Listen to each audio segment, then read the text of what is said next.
আসসালামু আলাইকুম ভিউয়ার্স, আশা করি আপনারা সকলেই ভালো আছেন। দেখেন, আজকের ভিডিও থেকে যে বিষয়টি আমরা জানবো যে শিক্ষক নিবন্ধনের বিজ্ঞপ্তি আসছে ভিন্নভাবে, থাকছে না 19তম।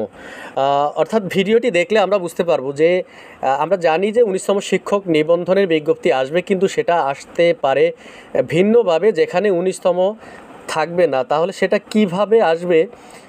দেখেন যে বেসরকারি শিক্ষা প্রতিষ্ঠানে প্রবেশ পর্যায়ে শিক্ষক নিয়োগের যে যোগ্যতা অর্জন করতে হয় সেটা শিক্ষক নিবন্ধন পরীক্ষার মাধ্যমে।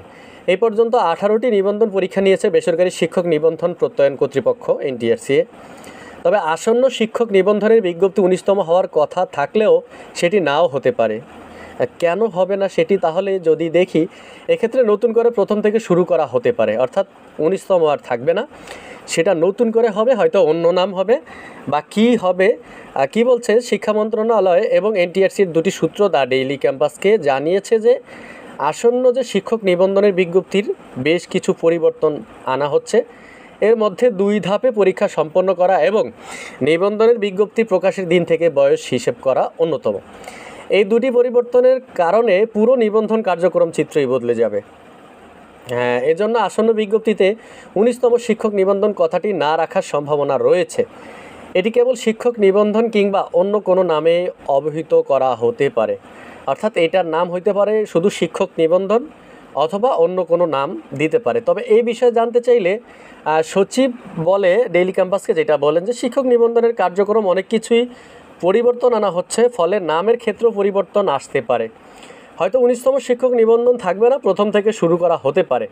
তবে বিষয়টি কিন্তু এখনও চূড়ান্ত করেনি। আবার কি বলেছে যে শিক্ষক নিবন্ধনের নতুন বিজ্ঞপ্তি, যেটা আমরা 19তম যেটা চিন্তা করলাম যে সেটা হতে পারে জুলাইয়ে। তো শিক্ষক নিবন্ধনের বেশ কিছু পরিবর্তন আনতে যাচ্ছে অন্তর্বর্তী সরকার। বিষয়গুলো নিয়ে শিক্ষা মন্ত্রণালয় কাজ করলেও এই বিষয়ে জনপ্রশাসন ও আইন মন্ত্রণালয়ের মতামত প্রয়োজন। অর্থাৎ এখনও জনপ্রশাসন এবং আইন মন্ত্রণালয় থেকে মতামত পায়নি।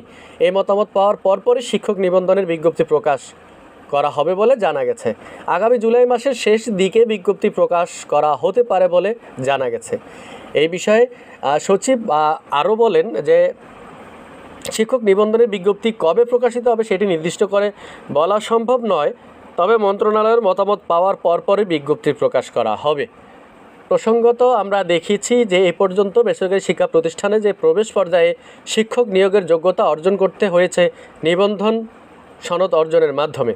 এ পর্যন্ত 18টি শিক্ষক নিবন্ধনের মাধ্যমে এনটিআরসিএ অসংখ্য প্রার্থীকে সনদ দিয়েছে এই এনটিআরসিএ থেকে। তো ভিউয়ার্স, আজকে আমরা জানলাম যে 19তম শিক্ষক নিবন্ধন পরীক্ষা যদিও হবে, বাট সেটা 19তম থাকবে না, সেটা অন্যভাবে শুরু করবে। সেটা আইন মন্ত্রণালয়ের মতামত এবং জনপ্রশাসন মন্ত্রণালয় থেকে মতামত পাওয়ার পরেই চূড়ান্ত হবে। তো ভিউয়ার্স, এতক্ষণ ভিডিও দেখার জন্য আপনাদেরকে অসংখ্য ধন্যবাদ। আল্লাহ হাফিজ।